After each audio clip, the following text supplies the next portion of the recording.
Hi guys, welcome back to the channel. FPL Consult here. Now Game Week 6 is not over yet, there's still a couple of games to go, but already so much to talk about for Game Week 7. So in today's video, I will be sharing with you guys an early Game Week 7 wildcard, talk through some things I would consider if I was hitting the chip this week, look at the fixtures moving forward, and also the actual wildcard draft at the end of the video. So if you guys do enjoy this one, please do drop a like, please do subscribe as well, and let's get on with the video. So the first thing I have here in this graphic is keep an eye on the midweek games. Now, in between Game Week 6 and Game Week 7, the midweek will have European games, whether it's Champions League, whether it's Europa League, teams will be involved. Now, obviously, with midweek games comes updates in terms of the injury status of players, for example, and I also do think like the minutes that they get in midweek can give us a bit of an indication as to whether they start on the weekend as well. So do keep an eye out for the midweek games, very important there. Now, in terms of taking a deeper dive into the teams we would want to target, the first team I want to have a little bit more of an in-depth discussion into is Manchester City, simply because from Game Week 7 onwards, this is when their very good fixture run starts. It's green for an incredible long period of time. Now, in terms of Man City assets, Erling Haaland is pretty much locked, I would say.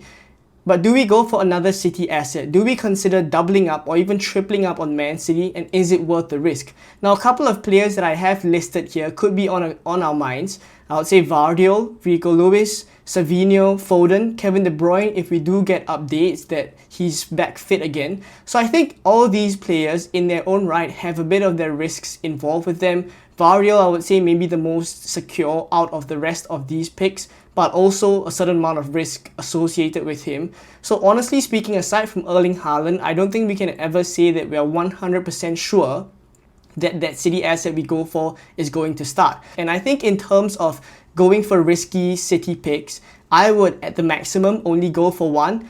So to give an example of this, I wouldn't go for the triple up of Rico Lewis, Savinho, and Erling Haaland. And honestly, even if I do go for that one risky pick, say for example Rico Lewis, I would make sure that I would have good bench cover. I would have him as a fourth defender essentially. I would not have him as a third defender. And in the event we kind of get help along the way where we get leaks that Rico Lewis starts, I will just start Rico Lewis in those weeks. If not, I will have to make sure that I have a perfectly viable other defender to start in place of Rico Lewis if I kind of am not confident he will start that game week. So that's kind of the bench cover and depth I think would be important if you do double or triple up on Man City.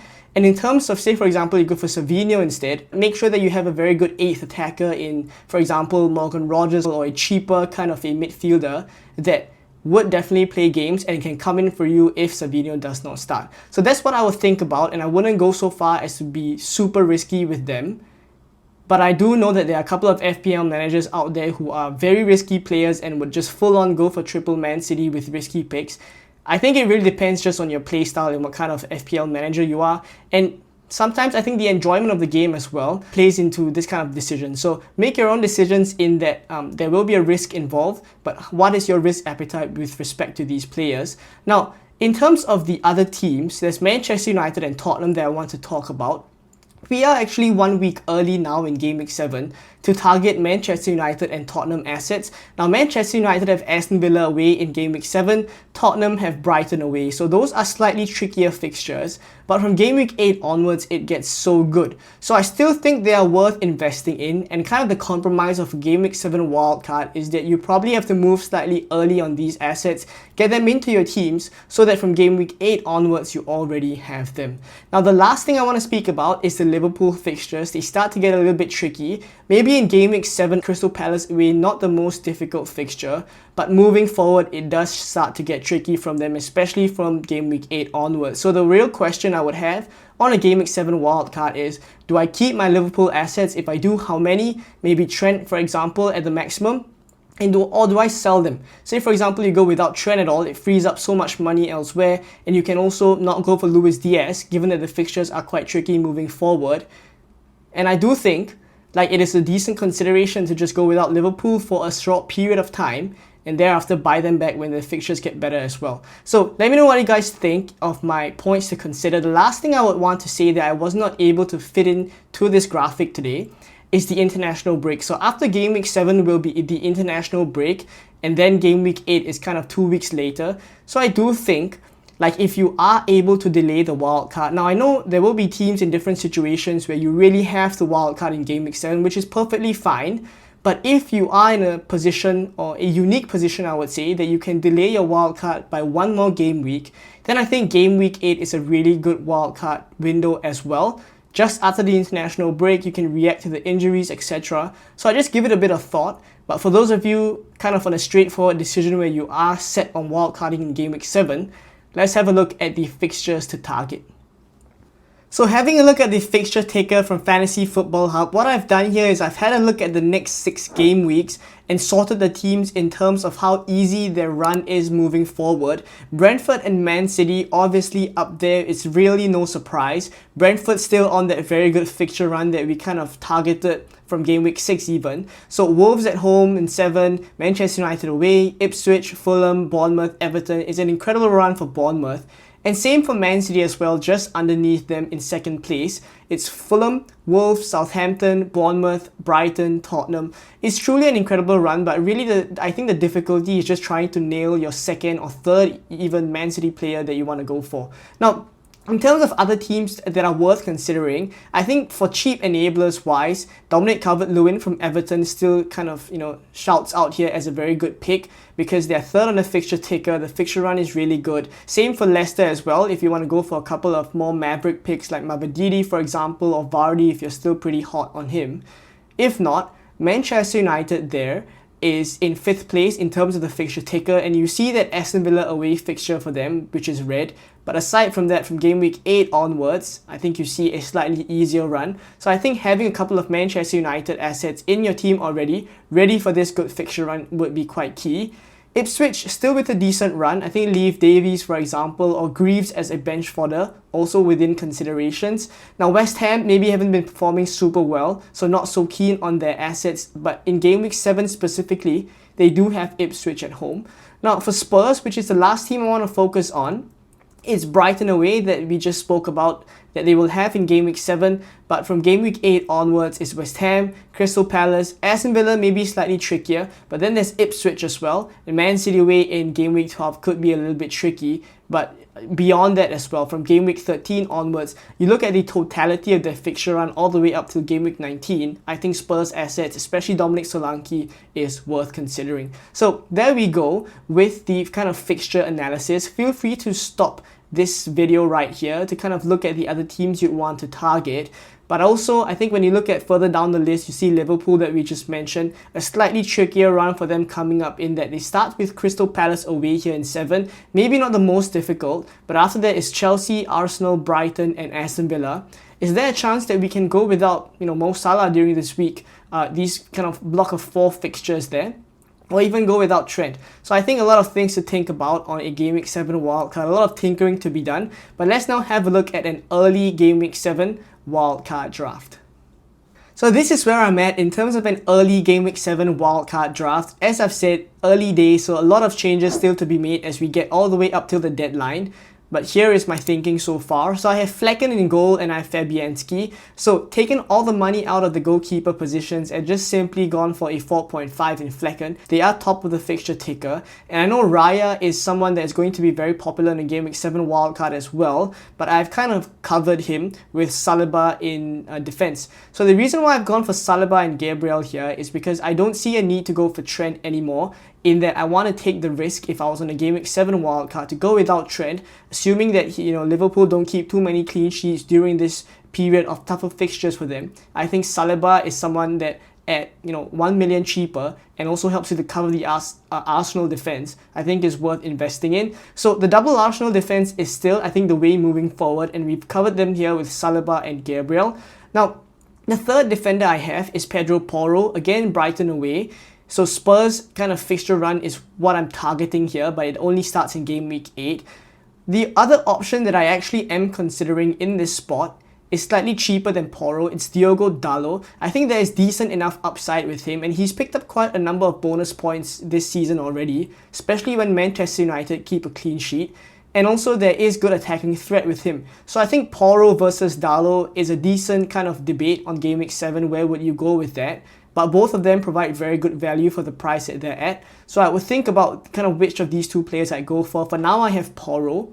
And for the other two defenders on the bench, I have Mykolenko and Greaves. Mykolenko only at 4.3, so really cheap entry into that Everton defense with good fixtures moving forward, and defenders are coming back, Branthwaite, etc. Now for Greaves, he's just a 4.0 million bench follower that I have, with Ipswich being quite high up the ticker. So in the event I need to use him, he's there. Now in the midfield, there's Mbeumo, Savinho, Fernandes, Saka, and Rodgers as my 8th attacker, I would say. So honestly speaking about Mbeumo and Saka, I still think both of them are locks. Similar to the wildcards in Game Week 6 that saw Mbeumo and Saka being locks, still in Game Week 7, you would want to target these two teams and these two players specifically, so I don't need to speak too much about them. It's kind of the two picks in the middle that I've gone a bit different here in Savinho and Fernandes. Now the thinking behind Fernandes is simply because I want to target the Manchester United fixture run from Game Week 8 onwards. I know Fernandes has been disappointing owners for quite a good, period of time this season. Already a couple of blanks, very few returns so far. So I do think there could be a bit of stigma with regards to this Fernandes pick. But at the end of the day, in terms of an FPL pick, he's nailed for 90 minutes. He's on penalties and he's very involved with the Manchester United attack, creating so many chances. I don't think so much so that it's a fault with Fernandes per se, but Ten Hag also did say that he does expect Fernandes in terms of form to kind of, pick up with returns, whether it's assists or goals. He does kind of back Fernandes as well. So I do like the fact that there is some confidence there from the manager that Fernandes has. So in terms of him as a Game Week 7 pick, I would have him slightly more expensive, or maybe now only at 8.3, so not too expensive as he was at the start of the season, but someone that I really think is good value for the price that he's at and moving forward with the fixtures they have. So that's Fernandes. For Savinho, Fulham at home, this again, as I've said, is the Game Week 7 fixture where having Fulham at home is the start of their very good run. And I've chosen to go for Savinho here as the one risky pick, and I haven't gone for Lewis in defense that we spoke about. I think Savinho, for me, feels a little bit safer than Rico Lewis. And I also think he's very involved in the attack. At 6.5 million, I think there is kind of decent enough risk to reward and how much we are investing in him. In the event that we get leaks, for example, he does not start, I really don't mind a situation where I need to bench Savinho and start Morgan Rodgers instead. And this was the thinking that I said just now, where you need to have a very good 8th attacker, in that if you don't really want to start that Man City asset in Savinho here, for example, you have Rodgers just to come in very nicely. Now up front, there's Solanke, Haaland, and Calvert-Lewin. Haaland, I don't need to speak so much about him, and even Calvert-Lewin, to be fair, at the price he's at, only 6 million, looking at the fixtures Everton have, assuming he's still on penalties as well, looking like he's up to fitness of late recently, so getting a good couple of games in his legs already. So I like the fact that at that price point, we're going to get a player who is nailed for his team, the main attacker there, who's on penalties, and I would say he's a bit of a talisman for Everton too. So whenever Everton score goals, you would assume it's Calvert-Lewin. So having him here as a cheap enabler, I do like it. And then Solanke, the main thinking behind him is the good fixture run that they have from Game Week 8 onwards, and obviously how good he is as an attacker, that we know he possesses that finishing skill. And he's starting to tick. I think in a couple of first few game weeks, he did pick up an injury. He started to drop off as an FPL option, but now it's really when we're kind of getting a little bit more hot on Solanke. So I think now in Game Week 7, a perfect time to jump onto him. It's not ideal, Brighton away, but there will be good fixtures moving forward. So if not, there we go with the starting 11. On the bench, I've kind of spoken about the other players as well. Fabianski, just the 4.0 million keeper that I've chosen to go for. You can go for other ones as well. I just wouldn't go for Valdemarsson, just to make sure that you don't block out that third Brentford spot. But if not, team value is 100.4 million, pretty affordable given that a lot of players have risen in price. I think our own individual team values have risen as well. But yeah, there we go with this draft. Let me know what you guys think. Are there any players I'm sleeping on? What changes you would make to this draft? And if you're on a wildcard in Game Week 7, let me know your teams down below and we'll have a look and I'll share a bit of thoughts as well.